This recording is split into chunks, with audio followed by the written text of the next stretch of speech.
There's no place I'd rather be.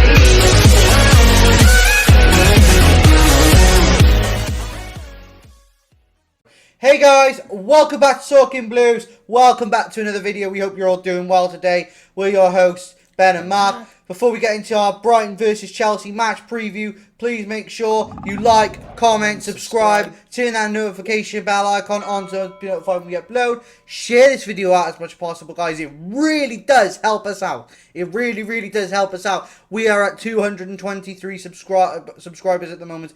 The aim is to get to 1,000. The starting goal though is 250. Let's try and hit that 250 subscriber marker. That would mean so much to us. But guys, Let's get into this. It's Brighton versus Chelsea tomorrow, 3 p.m. kickoff at the Amex Stadium. It's going to be a good game. It's the Graham Potter derby. Graham Potter going back to his old club, going back to where he really mastered his trade, and it's going to be hostile. It's going to be hostile. It's going to be, Potter may have a good reception from some. He may not from others. It all depends. Dad, do you think he's going to get a good reception tomorrow?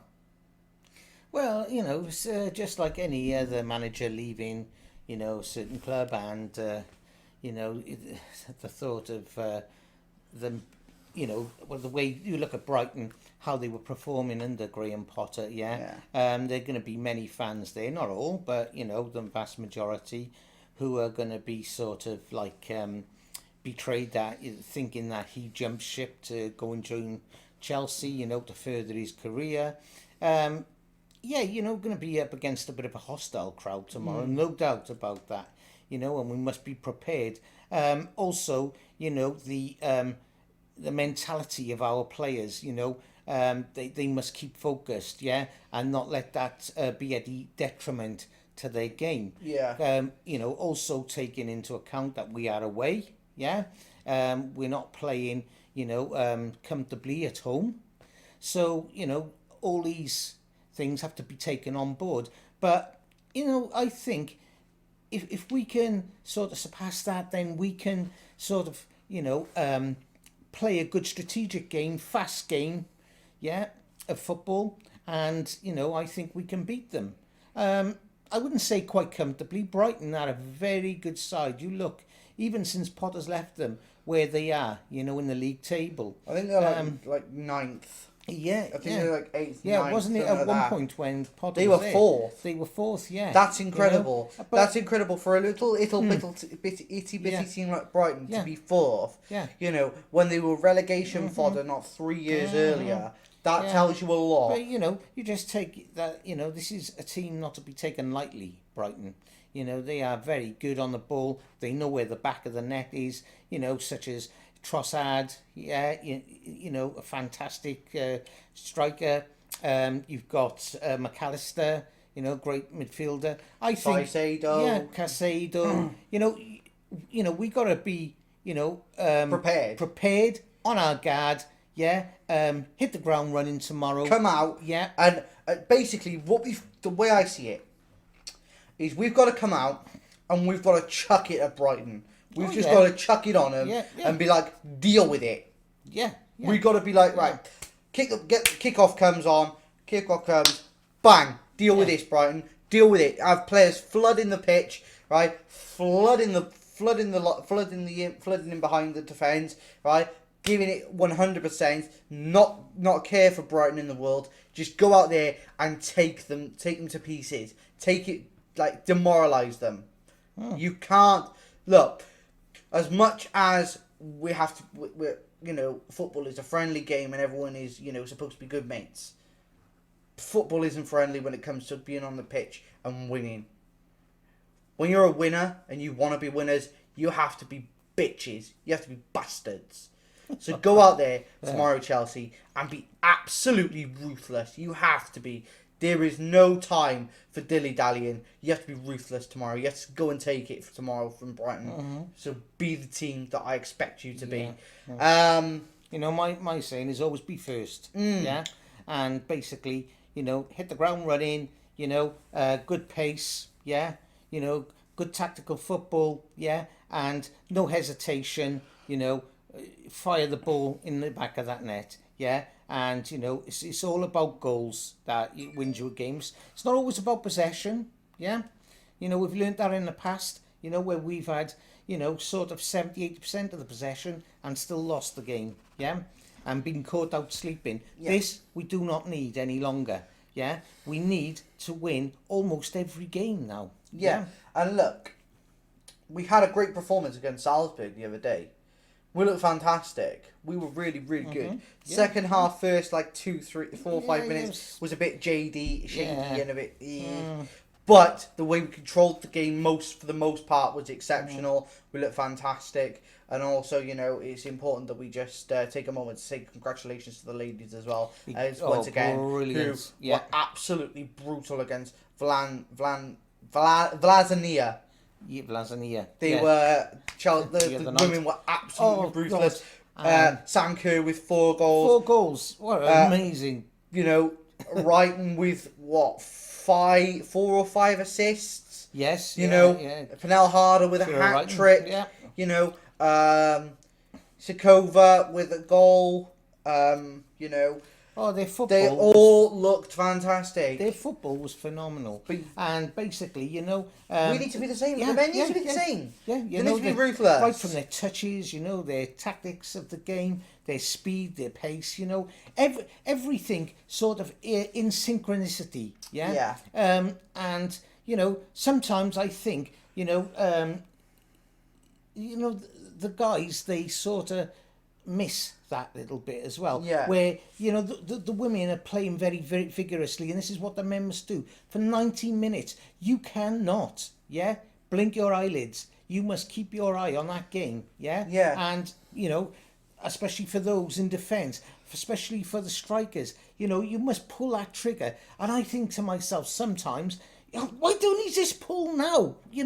Yeah, and basically, with the men, it's so frustrating. It's so frustrating. It's frustrating. Because if you were on the pitch, you'd be telling them now. Yeah. Shoot now. What was it we talked about the other night with Chris online? And basically, they just can't finish their dinner. Yeah. But it's time to now. They can devour a big meal, but they just can't, say you're left with sort of the gravy or the Yorkshire or whatever, they just can't eat that final bit. And this is what's happening. We should have had the other night, at least 4 or 5 goals before half time. Yeah, absolutely. But it is what it is. And tomorrow there's a big game against Brighton. Potter's going back, as we say. But, and we know it's going to be a hostile atmosphere. So how should we line it tomorrow to play Brighton? How should we manage this? How will Potter manage the expectation? How will Potter manage his team, to beat Brighton? He knows Brighton inside out. He knows Brighton.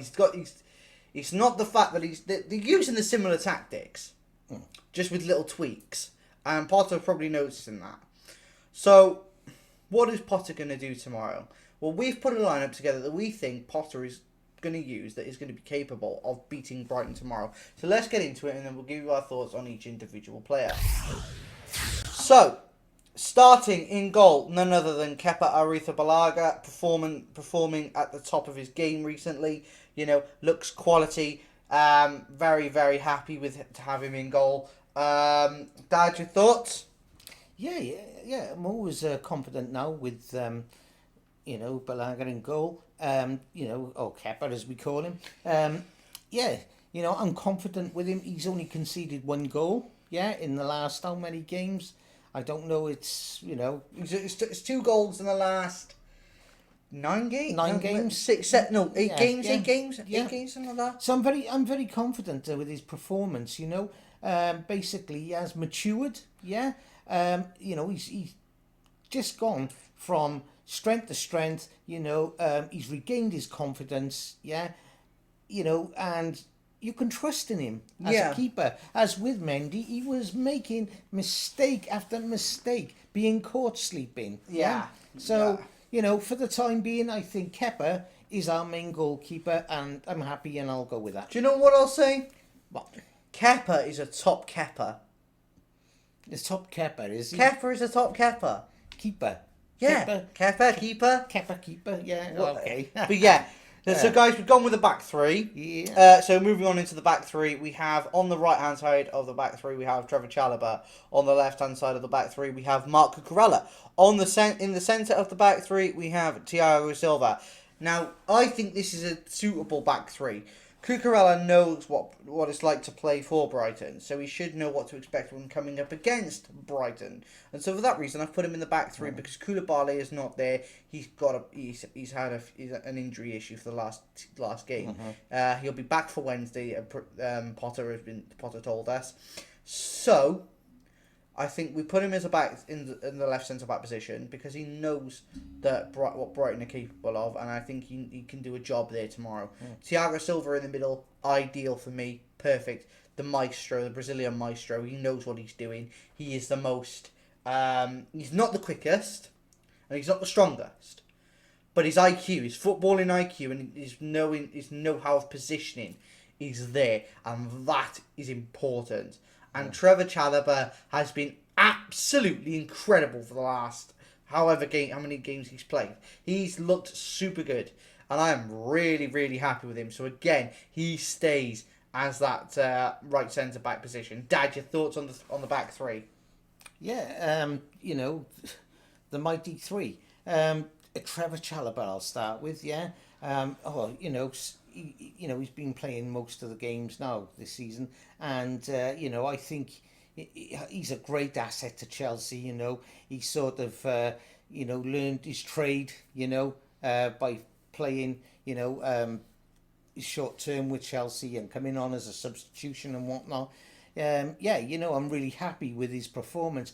Then I come to Thiago Silva. Well, his record is impeccable. You can always rely on Thiago, when we need him. Then we come to Cucurella. This man, he's another great asset to the club. Great pace, good on the ball, and is a great creator. But I'm happy overall. I think, there is a solid brick wall, an iron curtain, and the three works for me. Great. So moving on into the wing back positions now. So at right wing back we don't have much option with Reece James being out injured. So I've gone with experience and knowledge. Azpilicueta at right wing back and at left wing back Benjamin Chilwell. I think these two can do a job tomorrow. I think Azpilicueta can keep hold of keep Trossard in his pocket. Ben Chilwell can keep hold of Solly March if he plays there. I do think this is a solid wing back options. I mean, Azpilicueta isn't the quickest anymore, but his experience and his knowledge of the game will get him through tomorrow, I believe. Dad, your thoughts on these two? Yeah, Azpilicueta, and you just said his legs are not the strongest or fastest anymore. Yeah, I think his experience sort of outweighs him losing that percentage of his speed, which happens to all athletes. Yeah, but he's a great player. He can still mark up against the best of them. Then I come to on the opposite side there. Is it Ben Chilwell? Yep. Yeah, Ben Chilwell. Another great player. He's lost this since his injury, but he's slowly gaining it back. Yes, yeah. It takes time. Nothing happens overnight. As we've seen, he's scored a few goals for us. About two, is it? Or no, one goal. One goal. Assist Was that against the West Ham game? Yeah. That's right. Yeah, it's coming back to me now. Yeah, but Chilwell, as well as Aspie, they're a vital part of our team, and there's strength there on each side. Exactly. So, great. So, two good options for the wing backs. Then moving on into the midfield, we have gone with Ruben Loftus-Cheek and Mateo Kovacic. These two have been fantastic of recent, and I think they're going to play well again. I can see this being a hybrid, though, of where Cucurella or Chilwell can push further on as more of a winger midfielder. Left midfielder, and Cucurella can slide over as a left back to have the two Chalobah and Thiago Silva as the centre backs, and as a right back, to control that. I think that's important to realise that we could do something like that. But Ruben Loftus-Cheek and Kovacic in midfield, perfect combination at the moment. It's like bread with butter. It works. It's great. Yeah, Loftus-Cheek provides that energy going forward. Kovacic can do the same, but Kovacic also provides that stability in the defensive areas of the midfield. I think it's a very good combination that's working at the moment. Dad, your thoughts on these two? Yeah, I'm really happy with these two. Ruben Loftus-Cheek, time and again when he's coming on the pitch and playing the full game, he's outstanding. His football is excellent. Great midfielder. He's learned the ropes through Chelsea and Academy. I'm happy with him. Coming on to Mateo Kovacic, bags of experience here. Another great midfielder. Sometimes he plays besides Jorginho and that. And he's a great asset to our team. Yeah, I'm happy with the two of them. Yep. So that's our two midfielders, and then moving on to our two number 10s.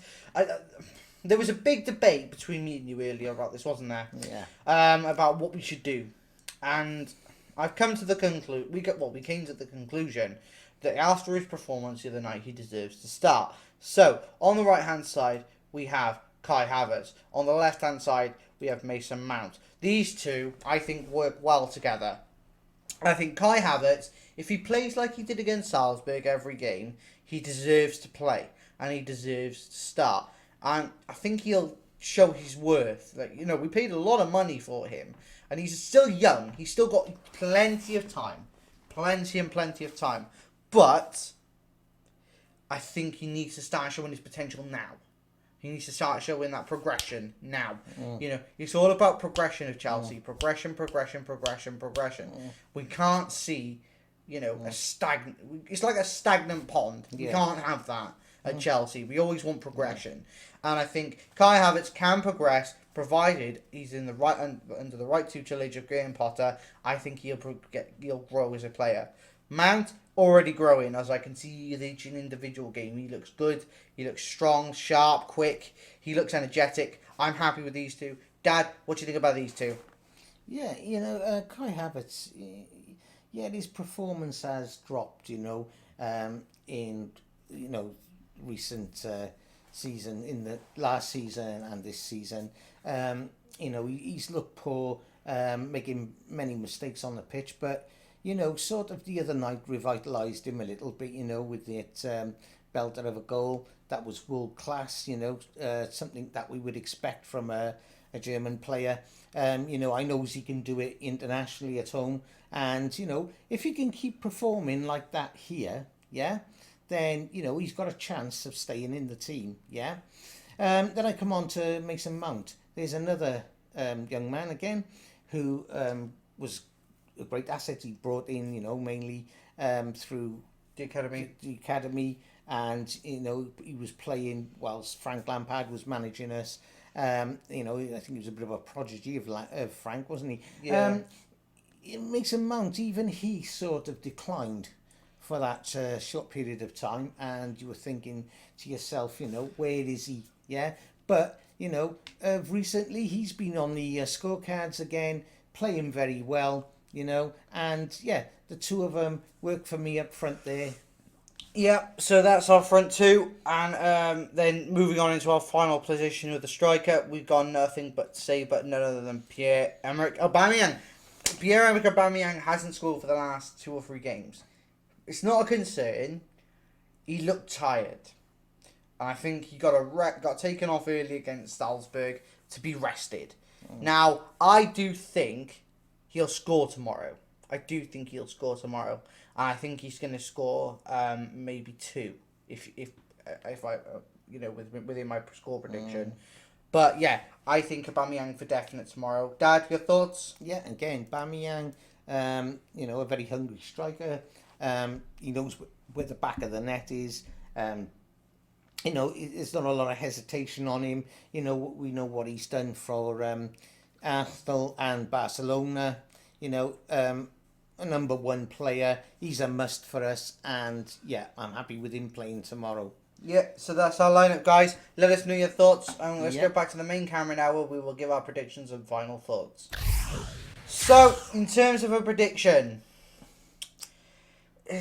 I've gone bold. I've gone bold tomorrow because I think Potter knows Brighton inside out.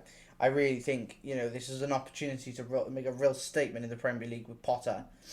I think based on the fact that he knows Brighton so well, and there's not been many changes to Brighton, I think Potter knows how he's going to set up and what he's going to be able to do. So therefore, I have gone with a solid Brighton. Oh, my image is not in there.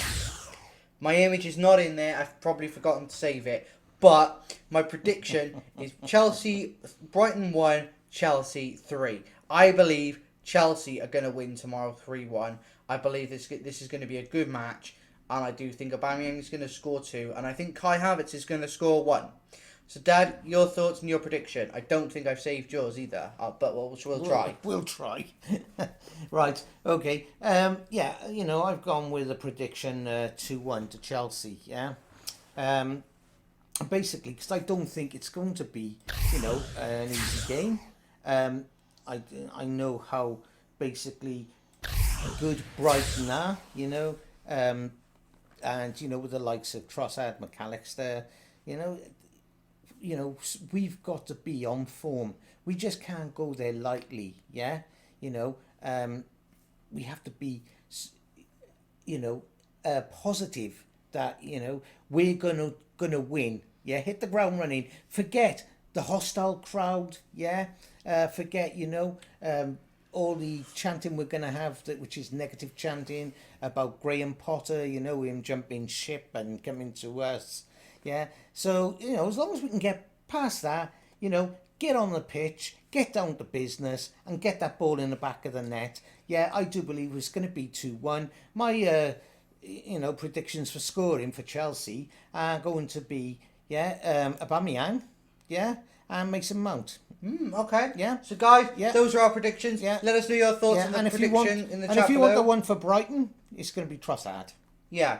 Okay, fair enough. Yeah. But guys, let us know your thoughts and predictions in the comment section down below. Also, let us know your thoughts on the lineups that we've put out for you today. Yeah. Please It's let going us to be an know. interesting Yeah, game tomorrow. it's going to be an interesting You'll game. see a lot of going on there. Let us know if you'd make any Yeah. changes to the lineup. But guys, that's the end of today's video. Hope you've all enjoyed. If you have, Yeah. please make sure you like, comment, subscribe, turn that notification bell icon on to be notified when we upload. Share this video out as much as possible, guys. It really does help us out. Thank you so much for joining us today. We have been talking blues. We've been your hosts, Ben and Mark.